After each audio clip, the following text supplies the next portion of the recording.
noite a todos. Eu tenho algumas vezes falado a esse auditório, não esse com essas mesmas pessoas, mas esse auditório que se reúne aqui. E sempre faço com muito prazer, por estarmos sempre militando em caminhos que são muito próximos e se entrecruzam frequentemente na vida das nossas comunidades, das nossas igrejas. E qual é o tema dessa semana? Vocês se lembram, sabem? A Semana Teológica tem um tema por detrás, não é? Como é? Crescimento da igreja, é isso mesmo. Então esse é o tema que está por detrás, não é? E eu queria chamar a sua atenção para algumas frases, alguns textos. Como é que anda o inglês? Tá bem?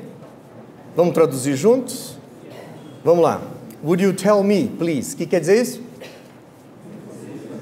Poderia me dizer, por favor, which way I ought to go from here? O que quer dizer? Que caminho eu devo tomar para sair daqui? That depends a good deal on where you want to get to. O que quer dizer? Bom, isso depende bastante do quê? Do lugar para onde você quer ir.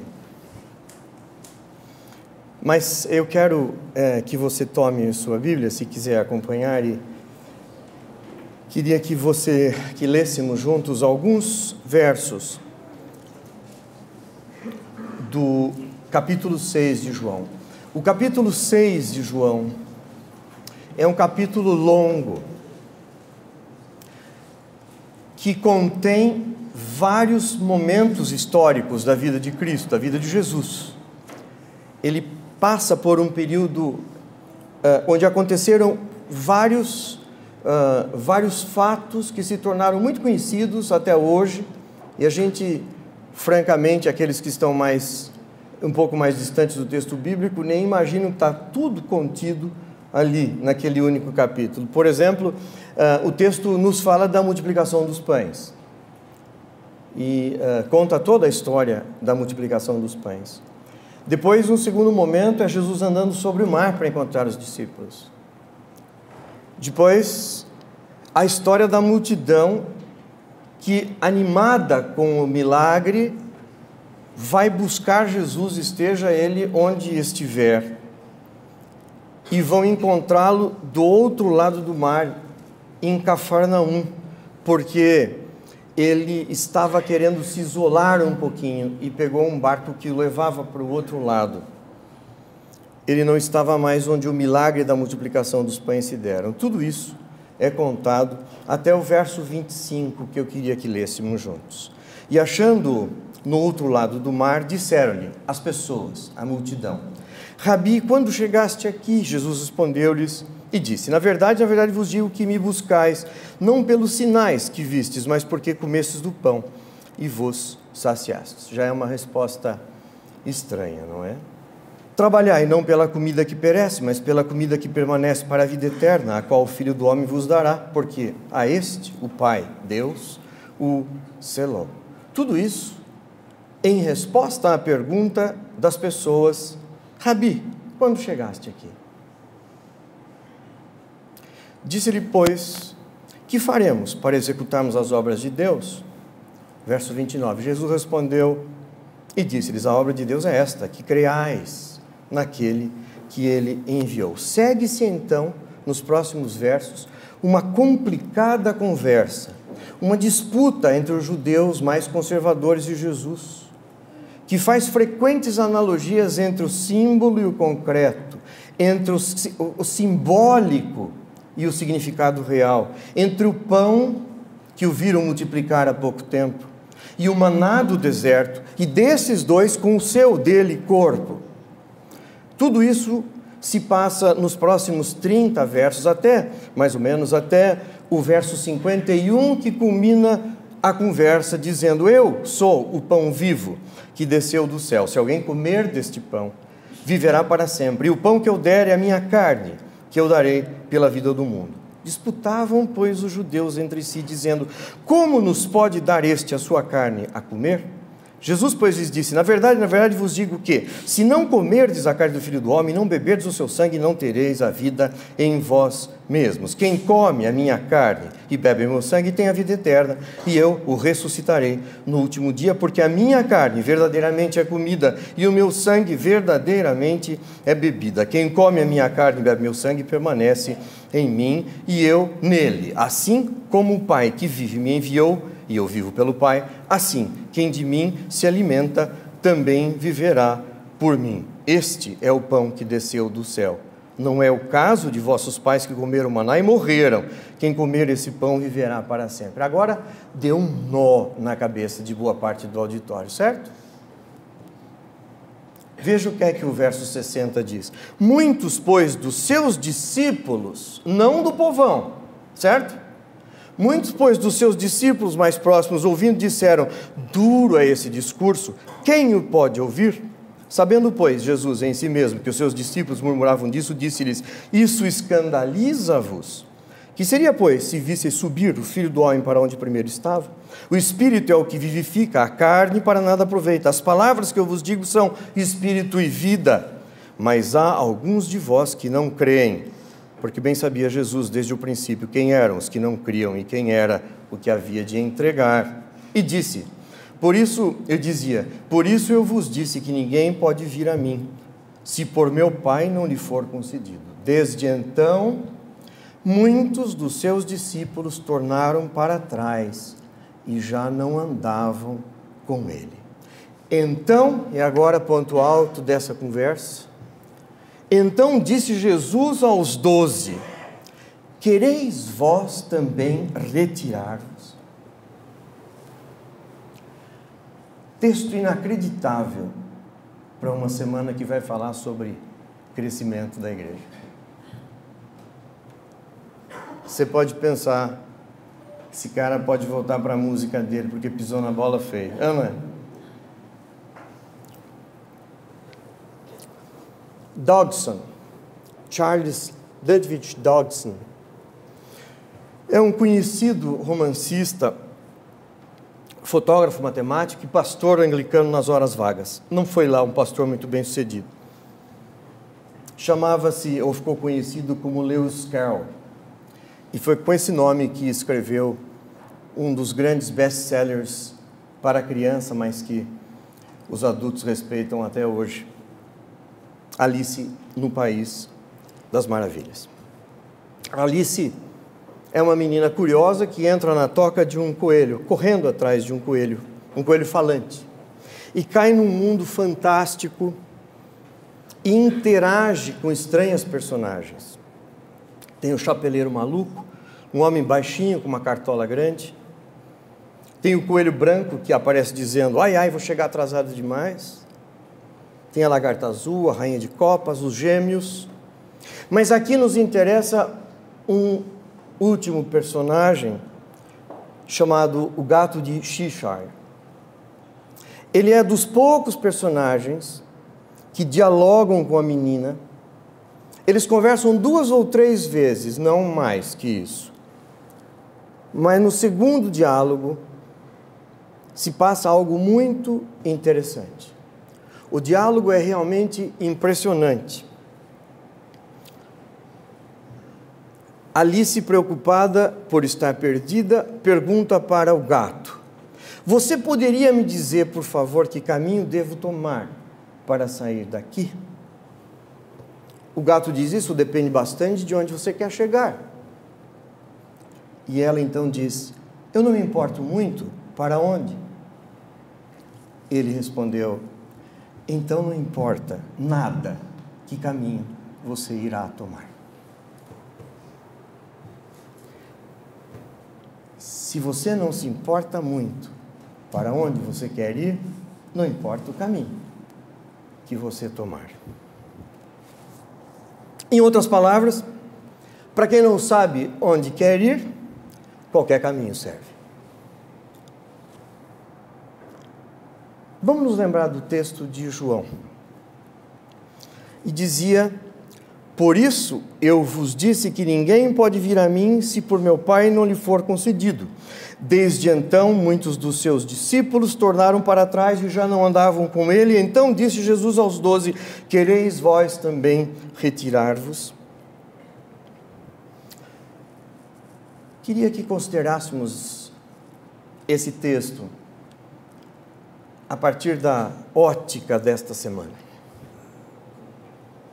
Quero comentar com vocês 2 momentos na história da igreja, 2 momentos de crescimento da igreja, 2 momentos distintos, separados historicamente por 10 séculos, mas 2 momentos de crescimento da igreja, crescimentos diferentes, provocados de formas diferentes, com consequências diferentes, mas crescimentos.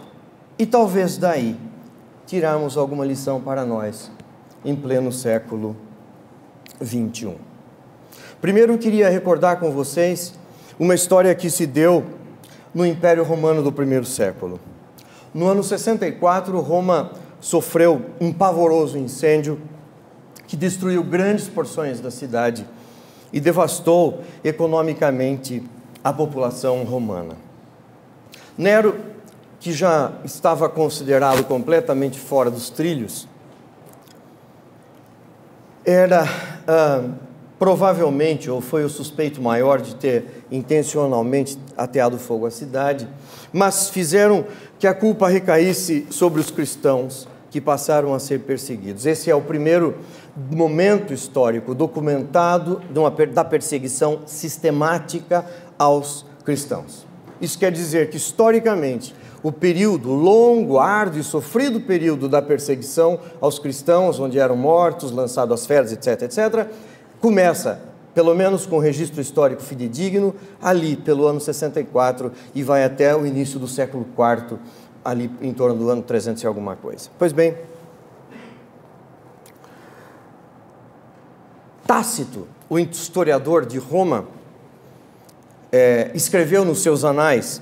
Tácito é um sujeito que nasceu em 55, então ele é um bom testemunho ocular dessa história, não é mesmo? E aí ele escreveu um documento, os Anais, onde ele fala sobre a vida de 4 imperadores de Roma, os 4 que sucederam César Augusto. Então ele conta, é esse o documento, ele conta como é que foi a vida, a biografia de 4 dos imperadores que vieram depois do César. Ele faz uma referência a esse fato no seu livro 15º dos Anais. Ele diz: para se ver livre do boato, Nero prendeu os culpados e infligiu as mais requintadas torturas em uma classe odiada por suas abominações, chamado cristão pelo populacho. A partir daí, do ano 64 e durante o século II, não era difícil encontrar grupos tentando apedrejar os cristãos, incentivados muitas vezes por seitas rivais que disputavam seu espaço na confusa Roma do século I e II. Discutia-se o assunto. Tertuliano, um pouco depois, escreveu sua mais conhecida obra, o Apologético, em 97, exatamente, ostensivamente, em defesa dos cristãos perseguidos. Seja como for, havia alguns momentos que a perseguição era muito cruel, dependendo de quem estava no poder, às vezes um pouco menos. E isso foi se sucedendo por um período, claro, para quem está vivendo a história, insuportável, mas com uma data de cerca de 250 anos, mais ou menos. Porque quando Constantino chegou ao poder, em 313 ele organiza algumas coisas, entre eles escreve-se um edito que dava liberdade de culto para os cristãos, e com Teodósio, um pouco depois, o cristianismo se torna a religião oficial do Império. Esse é o ponto que nos interessa. Aí está o nosso primeiro caso de crescimento. Vamos entender o fenômeno. Você precisa tentar se transportar para o século IV da era cristã, imaginar que Roma ainda está no auge do seu poder como nação e como povo, como império, dominando todo o mundo civilizado mais importante daquele tempo. E acontece que Os cristãos foram odiados por muitos anos, os cristãos, cá entre nós, eram um povo esquisito. Os cristãos se reuniam fechavam-se em alguns lugares e comiam carne numa cerimônia estranha de um líder deles que havia morrido há dezenas de anos. Bebiam sangue e comiam a carne.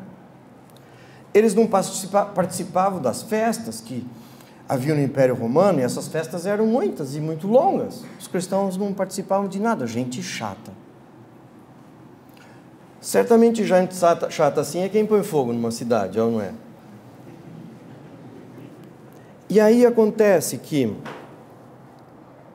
a perseguição foi mais ou menos natural.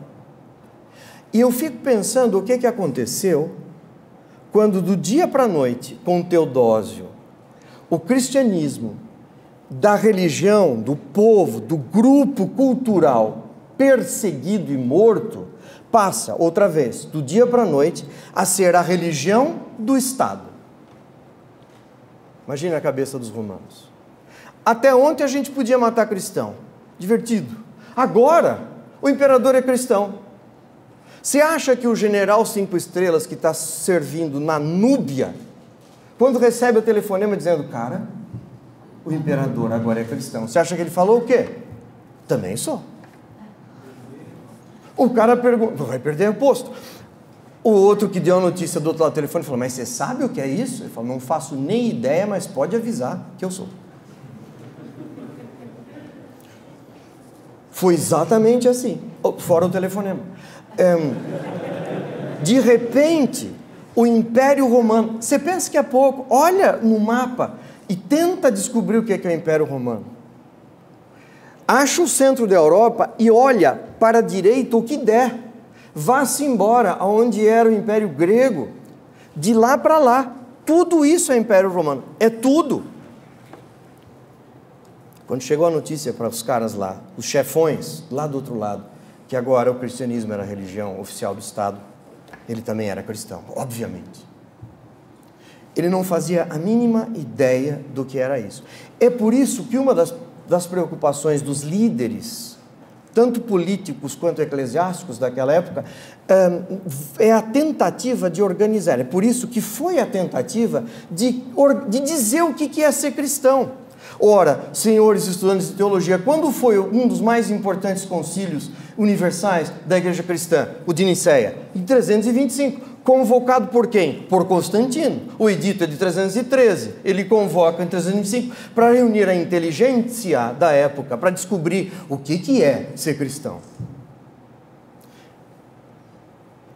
O concílio tem a finalidade de discutir essas questões. O concílio tem a finalidade de formular os princípios, as regras, de dar uma ordem, de informar, de dar uma forma, conformar isso que é a nova religião, a religião do Estado.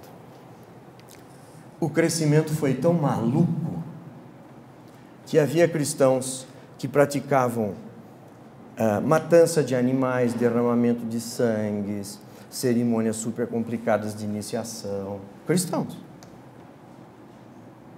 E essa balbúrdia durou um bom tempo, apesar das várias tentativas de unificação do cristianismo, dos concílios, da formulação das regras de fé, dos credos. O credo que nós preservamos até hoje começou a nascer em Nicéia e vai ser concluído em Constantinopla, não é verdade? Creio em Deus Pai Todo-Poderoso, Criador do céu e da terra. E aí o glória à pátria, et filho, glória ao Pai, ao Filho, ao Espírito Santo, como era no princípio, é hoje e sempre. Essas fórmulas que revelam aos catecúmenos o que é ser cristão, o que é a nova fé. A bagunça era muito grande. Esse é um modelo de crescimento. Um modelo que foi imposto por um regime e teve que ser aceito. E aí, uma mágica aconteceu. A igreja cristã era feita de uma seita perseguida, uns indivíduos perdidos, escondidos no meio da multidão. Na semana seguinte, eles são todo o Império Romano. Cresceu, a igreja cresceu, é esse o verbo que a gente vai usar para definir o que aconteceu. O fato é que a confusão desse cristianismo bagunçado, oficial, fez com que os seus primeiros líderes corressem para deixar claro para todo mundo o que era a nova fé. A tentativa de unificar o rebanho foi muito grande e muita gente se envolveu de corpo e alma nessa difícil tarefa. Você deve imaginar que o culto cristão que era celebrado em Roma, no século IV, era bastante diferente do que era celebrado na Alexandria, por exemplo, hoje, não é? Ou em Constantinopla, ou nos lugares mais distantes do Império, porque, como a gente brincou, não havia telefone. Até todo mundo entender o que era a nova fé e como era, como ela se expressava, como é o culto, o que a gente faz quando a gente se reúne. Alguns líderes da igreja se preocuparam bastante com isso. E eu quero repartir um pouquinho com você uma coisa que aconteceu aparecendo um sujeito na história muito importante. Gregório Magno e Gregório I. Esse sujeito assumiu o bispado de Roma em 590. Só para a gente lembrar em termos históricos e ser mais fiel à história mesmo, a gente chama sem muita dificuldade o Gregório de Papa, mas a ideia do papado estava se formando nessa época, né? Professores e alunos mais experientes. O bispo de Roma era aquele sujeito que dividia a sua autoridade com outros bispos de Constantinopla, Antioquia, Alexandria. Eles tinham autoridade igual. O bispo de Roma, com aquela história do patrimônio Petri, não é? Depois a gente pode conversar sobre isso, mas ele disse a antecedência. Pedro me deu a possibilidade de ser superior aos outros. E começa daí uma grande cisão da igreja, né? Uma divisão da igreja que vai só acontecer no ano 1054, mas que dura até hoje. A igreja oriental não pertence mais à igreja de Roma, né? Elas são separadas, e essa separação começou a acontecer com o papado, na verdade, né? Pois bem, o fato é que Gregório Magno era um sujeito bastante preocupado com o seu rebanho. Creio que honestamente, francamente.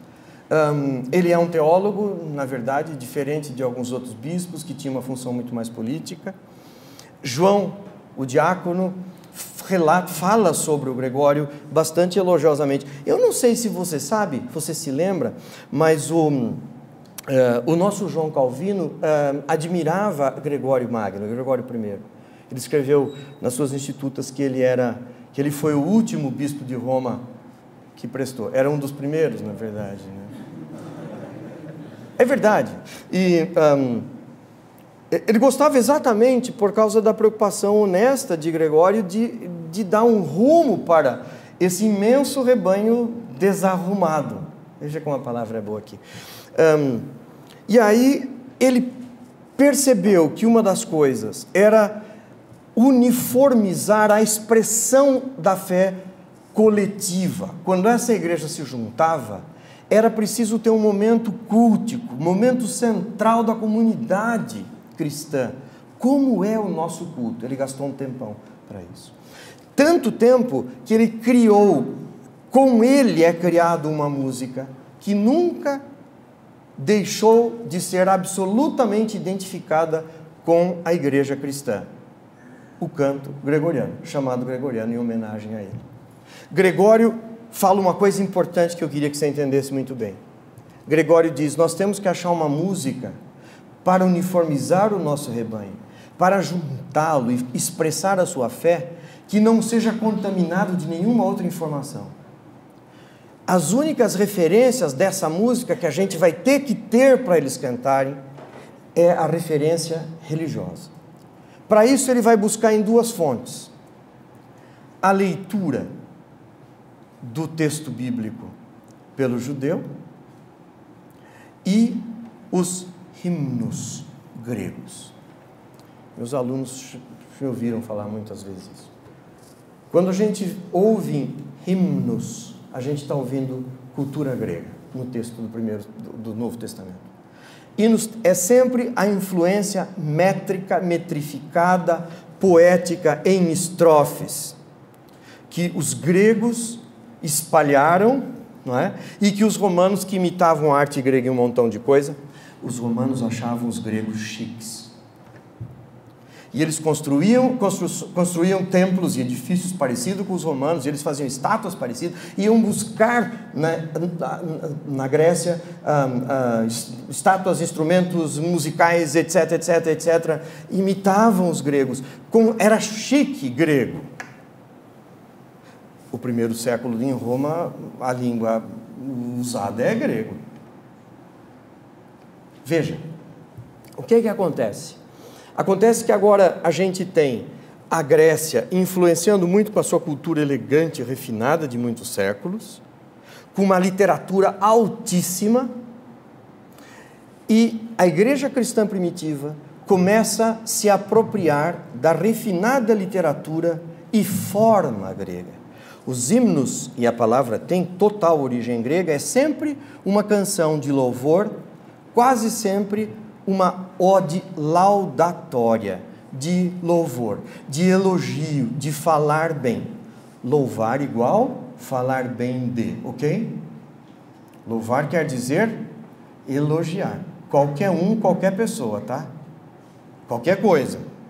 Louvar é falar bem de alguma coisa. Tá?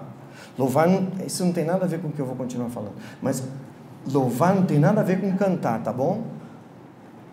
Quando a gente canta, a gente canta.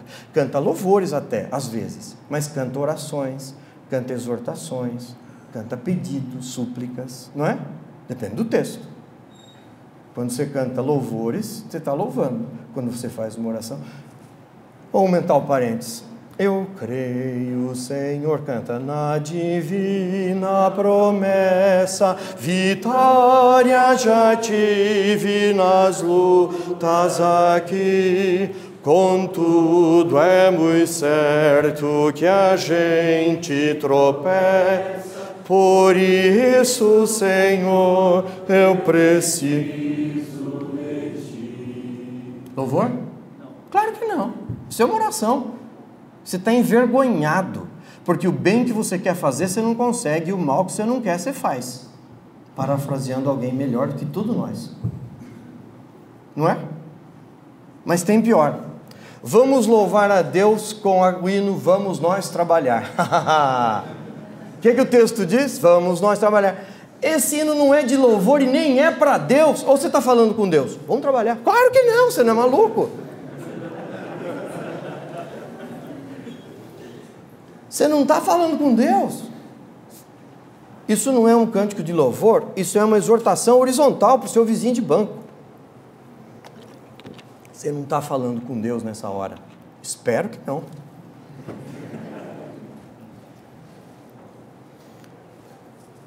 Constantino, dando liberdade ao que vinha e tentando organizar, encontrou em Gregório alguém que fez uma fórmula para a expressão maior da comunidade, o momento do culto. Ele se preocupa com uma liturgia que unificou o seu rebanho ocidental e com uma música que fez a mesma coisa. O canto gregoriano, que nasce com ele, tem exatamente essa função. Você é lembrado do que eu estou falando, mas você deve saber muito bem ao que eu me refiro, não é?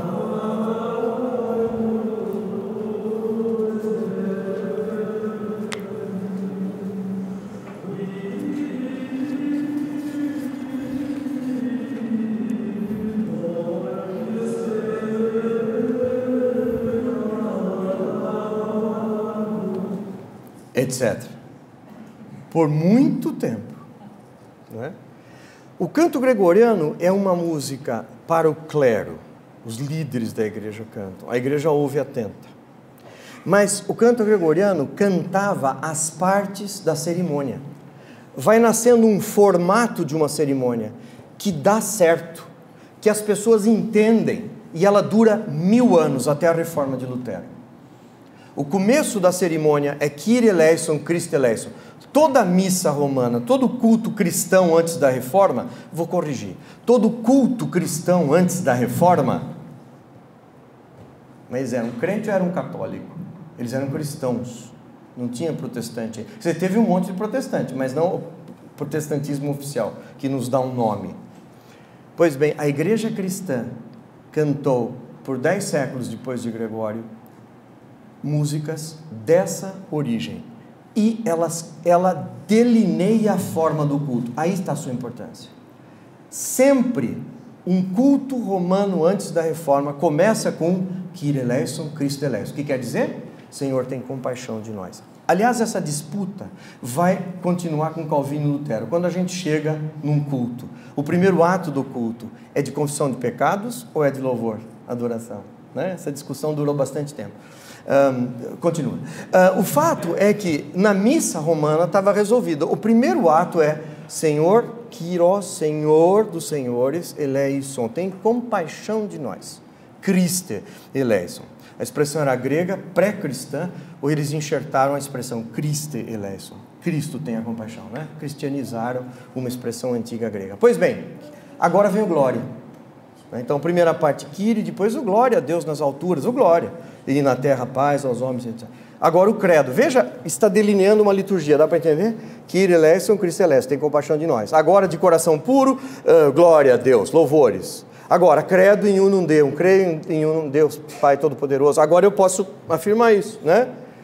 E Kyrie, glória, credo, sanctus, 3 vezes santo, santo, santo, santo, bendito o que vem em nome do Senhor. Pronto. Agora, Agnus Dei, Cordeiro de Deus que tira o pecado do mundo, tem piedade de nós. Pronto, essa é a missa romana. Né? Essa liturgia começou a ser conquistada com Gregório Magno, e isso deu um formato para o culto da igreja que estava nascendo. O conceito do que é culto. Essa é uma coisa que nos interessa muito nessa minha conversa hoje com vocês, e certamente eu espero que vocês se lembrem dela durante essa semana. O que é o nosso culto?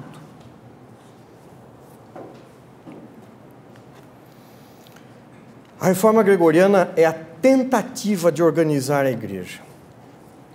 Estava enorme, mas era preciso dar um rumo e encontrar esse caminho. Para quem não sabe aonde quer ir, qualquer caminho serve.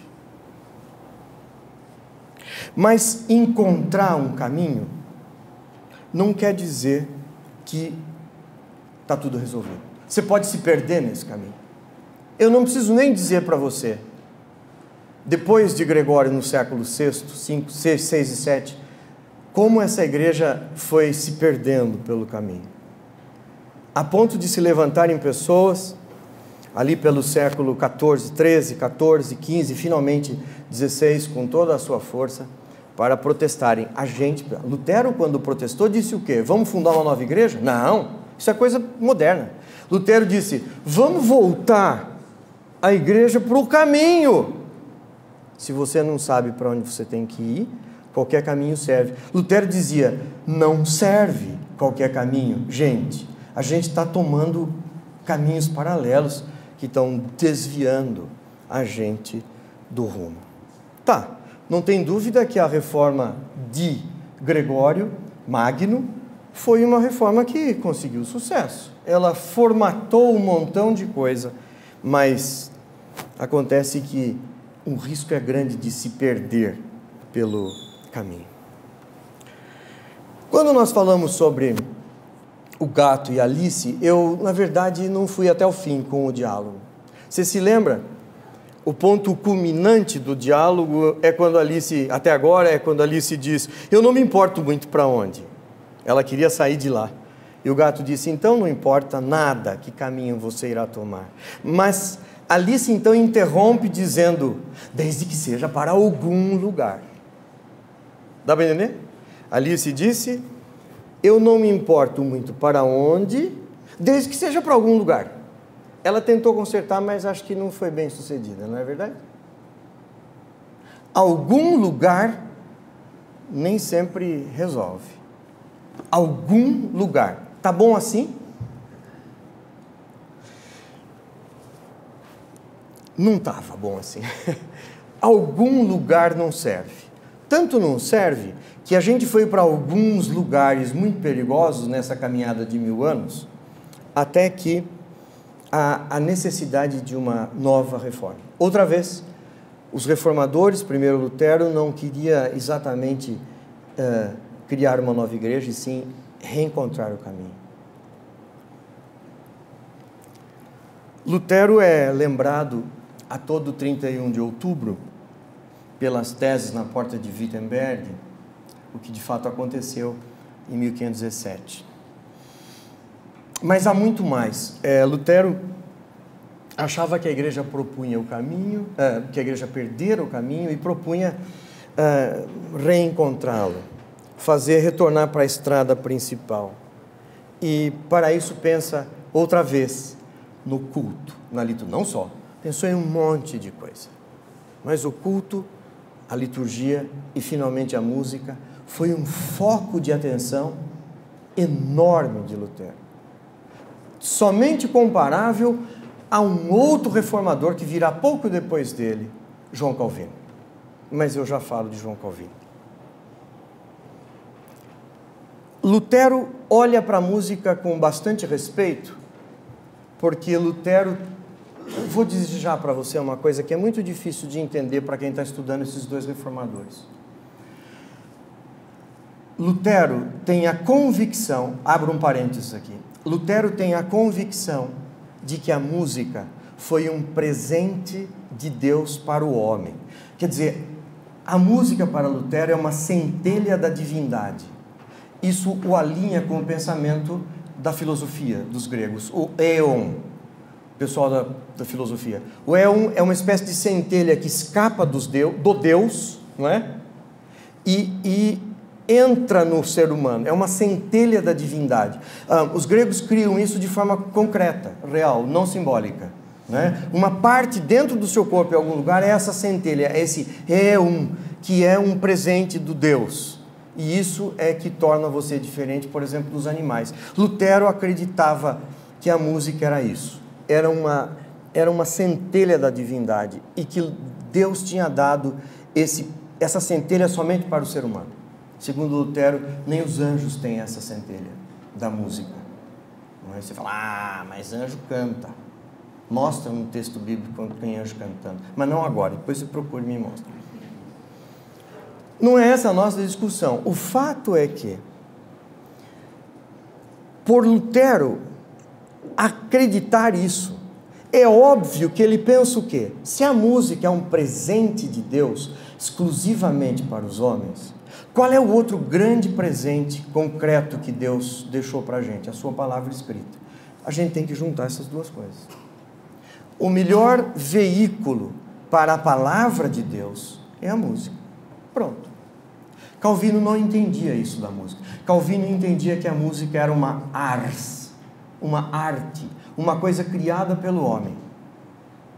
E isso faz bastante diferença na forma de tratar a música para um e outro reformador. Mas a consequência é muito parecida. Lutero diz, música é um presente de Deus, por isso ela tem que acompanhar a palavra de Deus. Calvino diz, música é a mais bela das artes, a única que realmente vale a pena no culto, já que as outras ele não gostava mesmo, não é? E diz, mas o texto que se canta no culto é tão importante que só Deus é digno de escrevê-lo, portanto, a palavra de Deus, né? Outra vez. Veja, a consequência é a mesma. Há essas similaridades entre os dois reformadores, apesar da forma distinta de pensarem, de uma muito espantosa. Pois bem, a reforma protestante, a reforma de Lutero, parte de uma pessoa que tinha uma alta formação musical e uma grande formação teológica, Martinho Lutero, que acreditava nesse poder grande que a música tinha por ser presente de Deus. Ele dizia que sim, a prédica é fundamental no culto, mas quando a música canta o que a prédica está dizendo, a gente fixa isso de uma forma indelével. Ó, que bonito, senhores pastores, futuros e presentes. Quando a música que é escolhida corrobora o que você disse, aquilo é marcado a fogo na sua memória. Ele diz, Lutero: eu quero produzir salmos alemães para o povo, para que a palavra de Deus seja conservada no meio do povo através dessas canções. Ele queria que o pessoal continuasse estudando teologia e doutrina quando saísse do culto, porque as pessoas aprendiam a cantar a teologia das suas canções, a doutrina das suas canções, e cantavam em casa, entre si, e se espalhava. De fato, uma das razões pelas quais a reforma de Lutero se espalhou com tanta rapidez, uma delas, é que o seu pensamento estava sendo cantado até antes da reforma mesmo. E a gente vê as composições de Lutero sendo cantadas em várias línguas, já em 1520, mais ou menos. Já está traduzido em 5 línguas e publicados pela impressora de notas musicais recém-inventada por um italiano chamado Ottaviano Petrucci. Foi muito rápido, né? Ottaviano Petrucci é um italiano que inventou a impressora de notas musicais em 1500. Uma das primeiras coisas que ele imprimiu foram as canções de Lutero, as canções do Saltério ou do Cancioneiro de Wittenberg, em várias línguas. Música. Para Lutero, e a última expressão do texto latinório aí, é só porque ele disse exatamente assim: música tem que ser a explicação do texto, senão ela não serve para o culto. Você prestou atenção nisso? Música tem que ser a explicação do texto. Lutero escreveu o seguinte no seu Tischreden. Tischreden é um negócio que alguém que anotou. Lutero falou em off e alguém anotou. Tem um montão, um volume inteiro das obras completas de Lutero, essas conversas de mesa. Lutero uma vez disse: se um sujeito entrar no culto reformado, ele não entender nada da nossa língua, e ele ouviu uma música sendo cantada, ele não vai entender nenhuma palavra, mas ele tem que saber o que está sendo dito. Entendeu? Dá para fazer um paralelo com o que nós estamos vendo hoje, certo? Se o sujeito ouve a música e, sem entender as palavras, sabe o que está sendo dito, então a música, bacana, serve para o culto, tem lugar no culto. Ela é explicatio textos, a explicação do texto. Se ela não faz isso, joga fora. Lutero, não sei o que estou falando, não. Música é predicatio sonora, um sermão em sons. Ela descreve o texto de uma forma tão incrível. E o texto tem que fazer diferença, senão não precisa. Diferente da música gregoriana, que cantava as partes da liturgia, as músicas de Lutero são conteúdo teológico, religioso, dogmático. Você conhece. Castelo forte é nosso Deus, espada, bom escudo. Não é? Lá pelas tantas diz o quê? Se temos de perder família, bens, mulher, é assim que está no original. Se a morte enfim chegar, vamos morrer na miséria, sozinhos, mas vamos reinar com Ele. Texto bacana para ser cantado hoje, hein? Quando você liga a TV, vem um cara aqui prometendo para você um apartamento de cobertura, double deck, carro do ano, etc. Basta você ter fé e trazer o dinheiro aqui para a gente. E se você levar o dinheiro e não tiver fé suficiente, não adianta, você não vai ter nada disso.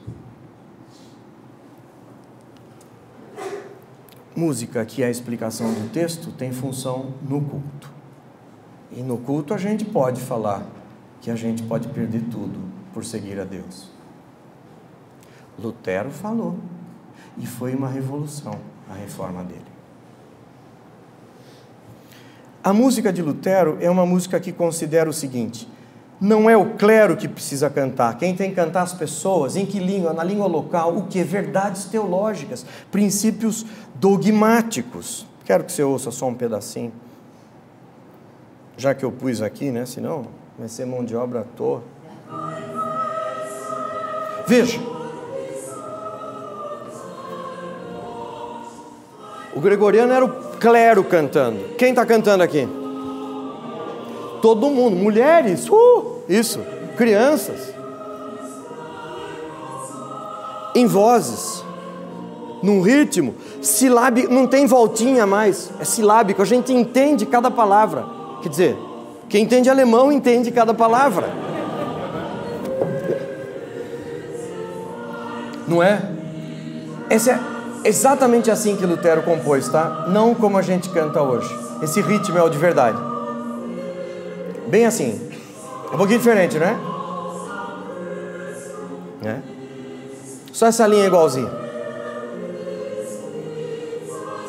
Tem um acompanhamento, tá vendo? O gregoriano não tinha acompanhamento de nada. Era só os homens sem nenhum instrumento musical, né? E assim por diante. Veja, essa música fez um estrago tão grande. Porque realmente as pessoas se puseram a cantar todo o pensamento de Lutero e houve a reforma que você sabe como é que foi. Essa igreja começou a crescer com muita dificuldade, porque ela teve que lutar contra o que estava estabelecido. Ela sofreu novas perseguições concretas, mas ela devagarzinho foi crescendo. E nós somos herdeiros dela hoje. Delas porque quero falar de outro reformador muito importante. Calvino tinha um cuidado com a música. Ele dizia, quando a música chama tanto atenção para ela, que a gente não presta atenção no texto, eu estou pecando. Ela me faz pecar. O problema não é a música, é o efeito que a grande ênfase a ela pode causar, fazer com que. Veja o último parágrafo. O cântico dos salmos pode nos estimular para elevarmos nossos corações a Deus e a despertar o nosso ardor. Além disso, dessa forma poderá se perceber... Vamos ler junto. Além disso, dessa forma poderá se perceber de quantas vantagens e consolo o Papa e as suas criaturas privaram a igreja, pois ele distorceu os salmos, que deviam ser verdadeiras canções espirituais, em um murmúrio entre eles mesmos, sem que ninguém os entenda. De que ele está falando? Do canto gregoriano, obviamente. Só o clero cantava entre eles, numa língua, em latim sempre, um murmúrio, ninguém entende. João Calvino tinha essas coisas, não é? Calvino acreditava que era importantíssimo que o que se cantasse no culto era o mais sagrado disponível. Ninguém é digno de escrever letra para cantar no culto. O culto é de Deus, é para Deus. É das pessoas, mas para Deus. O culto é tão importante que a gente tem que usar um texto realmente comprometido, a palavra de Deus. É por isso a preocupação dele em metrificar os salmos todos. Preocupação essa que tomou boa parte da vida de Calvino. Veja, Calvino fez algumas das metrificações, trabalhou um pouquinho, ele próprio, fazendo alguns salmos, revelando-nos um pouco o seu lado artístico, poético. No cancioneiro, ou no saltério de Genebra, 6 dos salmos e os cânticos, tem lá, eu não sei se você sabe disso, mas no Inário de Calvino não tem só salmos, tem só textos bíblicos, mas não são só salmos, tem além o Cântico de Simeão, os 10 mandamentos, e o credo, que não é exatamente um texto bíblico, mas é a súmula do pensamento cristão, não é? Muito provavelmente essas metrificações todas são de João Calvino. Vamos lembrar um pouquinho a história de Calvino em relação à música e entender como calvinistas precisam tentar se preocupar mais com a música nas igrejas, ao menos para honrar essa memória importante. Era 1538, quando esse jovem Calvino de 29 anos de idade chegou em Estrasburgo. Estrasburgo é a capital da Alsácia. A Alsácia é a divisão da Alemanha com a França, uma zona meio neutra que a cada semana pertencia a um dos países, né? O sujeito que morava em Estrasburgo acordava de manhã e falava, eu sou francês ou alemão hoje, né? Isso durou por muitos anos, até bem recentemente, quando finalmente a Alsácia passa a pertencer à França. É bem verdade que a língua mais falada pelas ruas de toda a Alsácia é alemão e não francês. E especialmente o Estrasburgo, com esse nome, Strasbourg, é muito francês, como se pode notar. Calvino disse para o Farel que ele estava interessado em começar a coletar um cancioneiro, um saltério para a sua congregação. Era um moço de 29 anos. Em 42, poucos anos depois, Calvino já havia se mudado para Genebra. E lá em Genebra, ele publicou a primeira edição do Saltério de Genebra, com alguns salmos apenas. Presta atenção agora, depois dessa primeira edição de 42, logo em 43 houve uma revisão do Calvino com acréscimo de salmos. Depois, em 1551, nova edição e publicação, até a edição definitiva, onde 150 salmos apareceram em 1562. Sabe quando ele morreu? Em 64. 2 anos da morte dele, esse sujeito estava compondo, chamando gente para compor, para escrever, para fazer arranjo, para publicar, e ele assinando a publicação do volume definitivamente em 1562, todos os 150 salmos. Esse reformador preocupou-se com a questão da música no seu culto, tanto como editor, como produtor e autor, pelo menos por 24 anos, pelo menos. É o registro histórico que a gente tem. Onde eu tirei isso? De 38, quando ele declarou que ele estava fazendo um volume de música, até 2 anos antes da sua morte. É a vida inteira. A vida produtiva inteira. Lutero se preocupou muito menos com música de Calvino. Muito menos. Ele resolveu o problema logo, chamou compositores, amigos, está aqui o volume e acabou. Calvino, durante 24 anos, ficou fazendo reedição, melhorando, aprimorando, acrescentando, até chegar onde ele queria. Bem, eu não preciso dizer a você que esses 2 escritores, compiladores, teólogos, diletantes da música e da poesia, fizeram um trabalho importante. A igreja que eles começaram teve um sucesso muito grande, mas não o sucesso que a gente tem discutido ultimamente, ou tem visto ultimamente. A gente está muito perto, muito próximo de eventos, fatos, lugares, de gente que tem conseguido resolver o problema que essa semana propõe a vocês de uma forma maravilhosa. A gente está muito perto de gente que precisa renovar os seus templos cada vez mais para aumentar o número de milhares de pessoas que os frequentam. A gente está muito perto, aqui em São Paulo, de um templo que já esteve bem longe daqui, o de Salomão, e que comporta 10 mil pessoas, e que tem todos os seus espetáculos lotados, para os quais você, para entrar, tem que não comprar o ingresso, porque isso não é coisa de igreja. É conseguir uma credencial que custa R$45.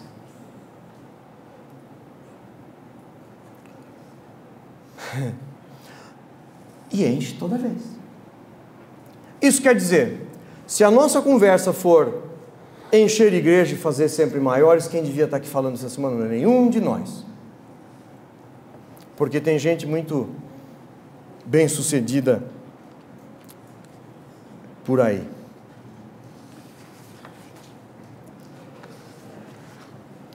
Acontece que essa gente está olhando para... Eles têm um foco, não é verdade? Eles têm um alvo e eles não perdem esse foco. Eles sabem aonde eles querem chegar. Eles sabem exatamente e gastam todas as horas dos seus dias, todas as horas, para traçar esse rumo com segurança. Não sei se você tem acompanhado como é o trabalho dessa gente.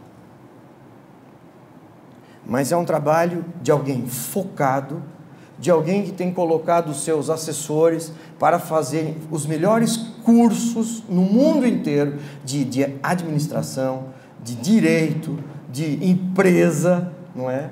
É a religião como negócio. MBA religioso.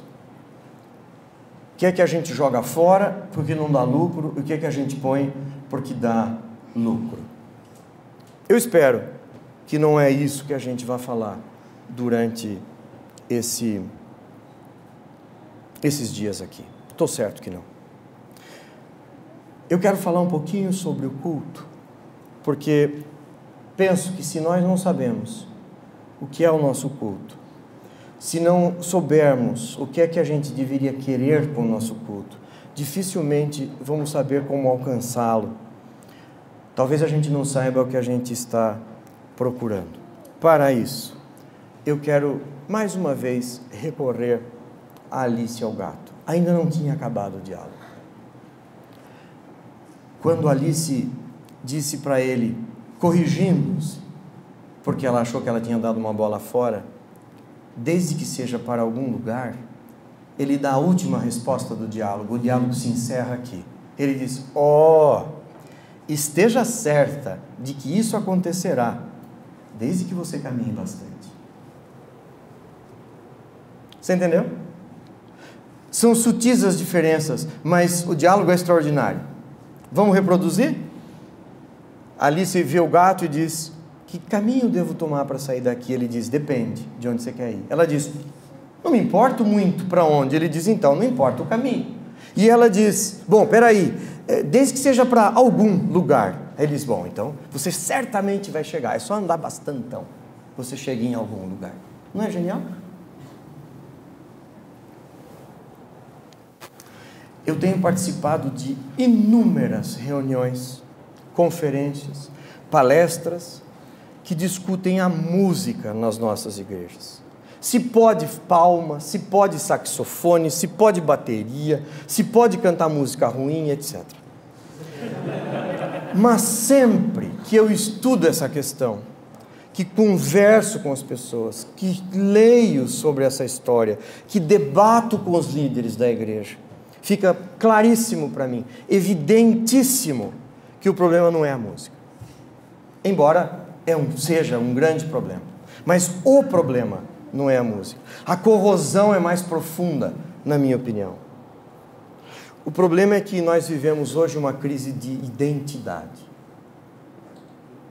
E enquanto nós não soubermos quem nós somos, qual é a nossa identidade, nós não temos a mínima chance de atrair pessoas para algo que a gente não sabe o que é.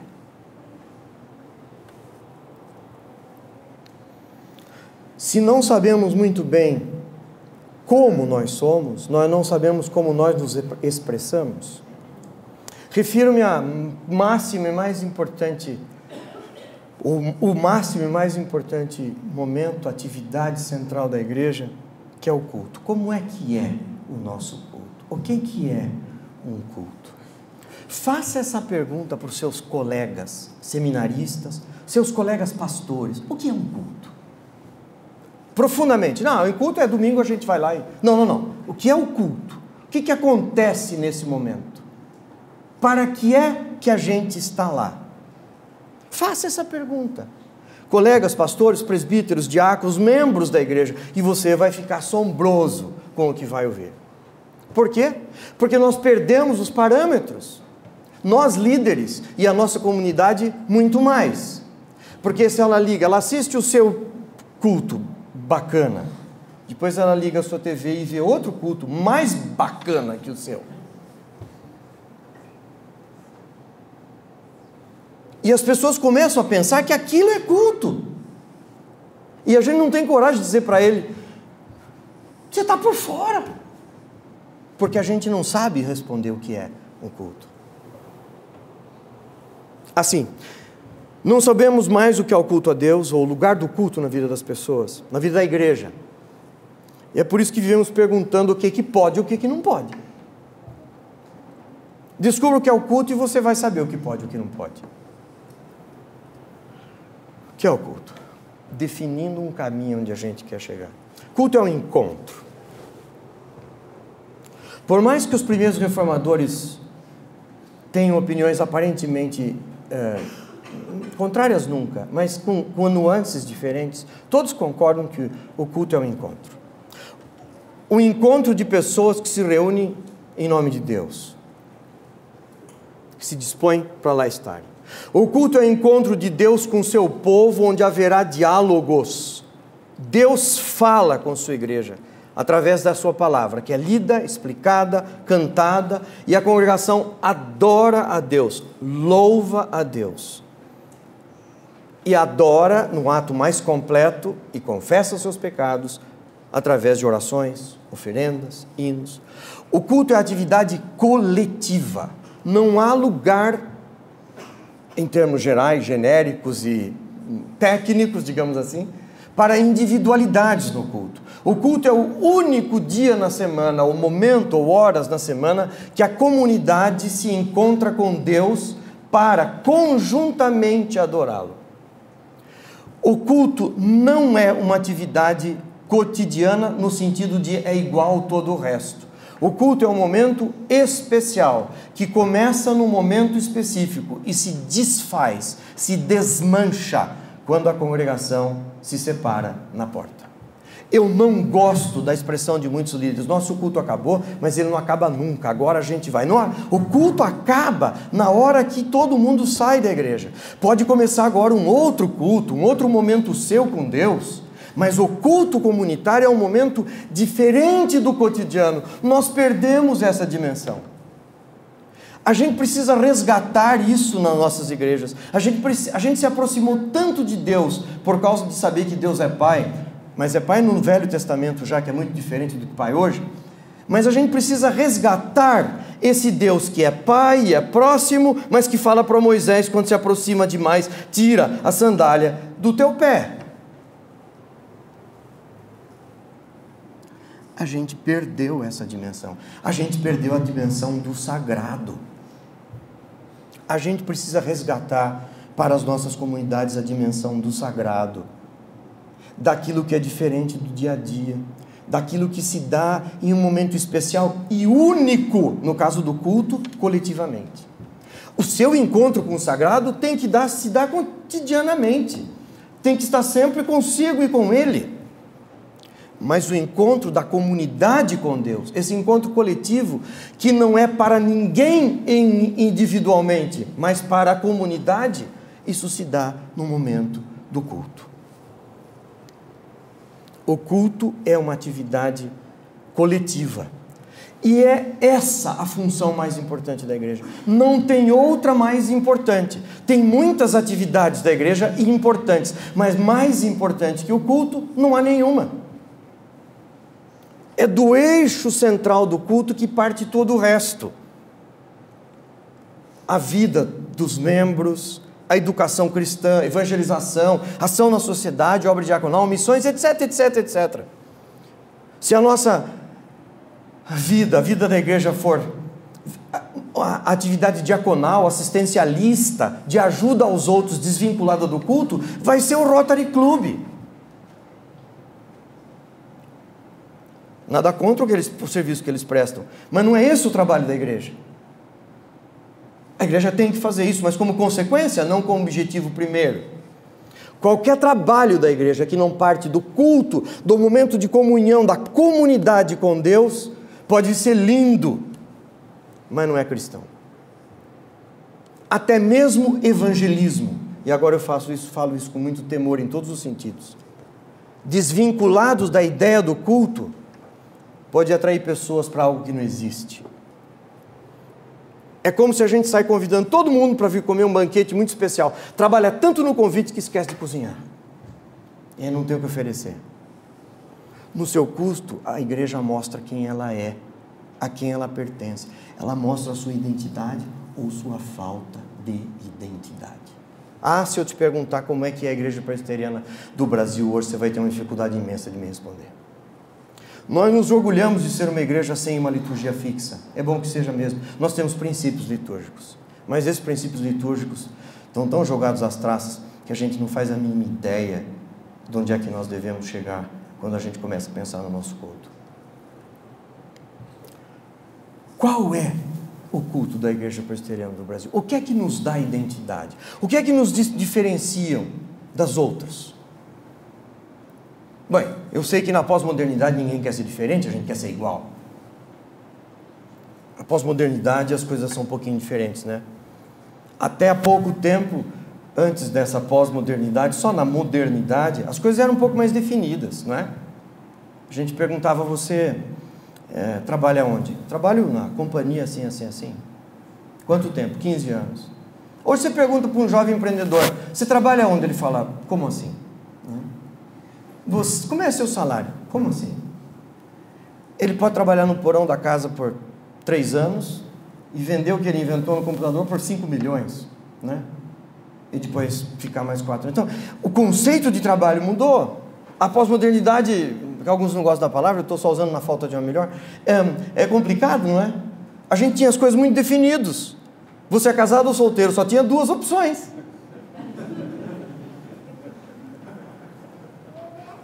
Tem dezenas hoje.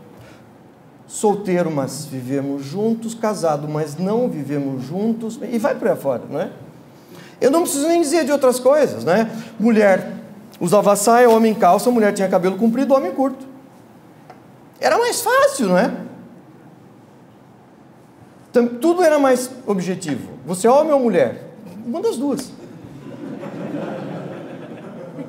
Tem mudado. O fato é que, por causa disso mesmo, a gente tem algumas dificuldades de nos localizarmos no tempo e no espaço. É muito engraçado, né? Culto é um encontro, mas é um culto, um encontro de alguém que está indo lá porque foi convidado. Especialmente Calvino sempre acreditou nisso, não é? Quem chama para o culto é o Espírito Santo, é Deus primeiro. O passo do convite é dele. Você só vai porque ele quer que você vá. Veja só. Porque eu vou te dizer uma coisa, se ele não quisesse, tem tanta coisa para você não ir. Tem um montão de coisa que não quer que você vá. Tem a canseira do trabalho semanal, tem a dança dos famosos do Faustão. Coisas incríveis. Mas é muito complicado, porque atender ao chamado que é feito importa. E quando nós vamos para lá, quando Ele nos chamou para ser seu povo, e quando nós conseguimos atender ao seu chamado e nos reunimos como comunidade da fé, algumas coisas começam a mudar.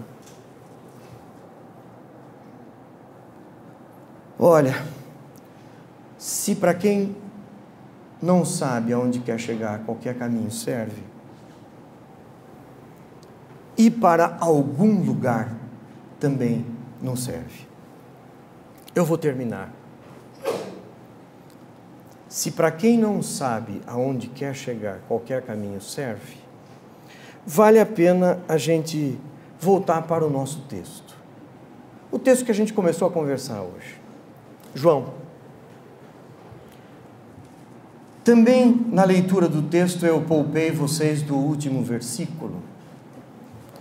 O texto de João culmina dizendo: desde então muitos dos seus discípulos foram embora, então disse Jesus: quereis vós também retirar-vos para os 12?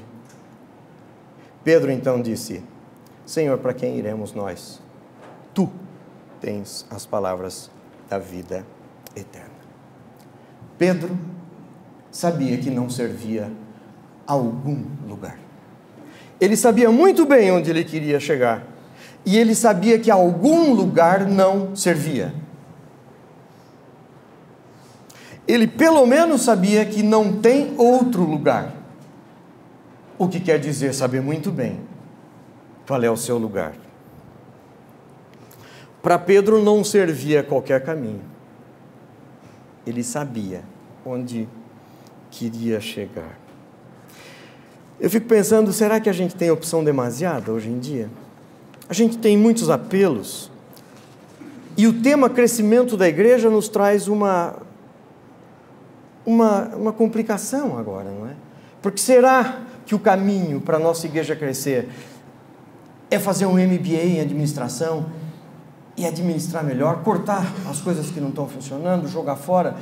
Membros mais humildes, não está atrapalhando, vamos cortar, não é? E o MBA é louco para essas coisas, não é verdade? Vamos diminuir.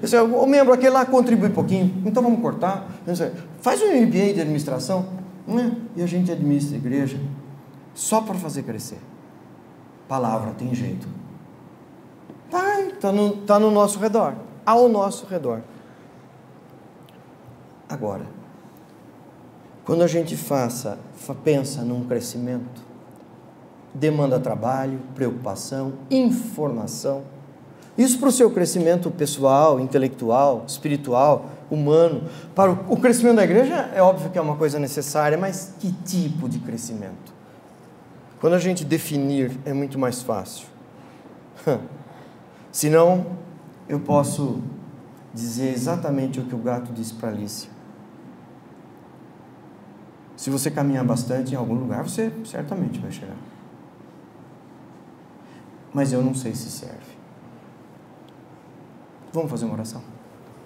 Te agradecemos, Senhor, porque podemos falar contigo e de Ti de uma forma tão livre no nosso país.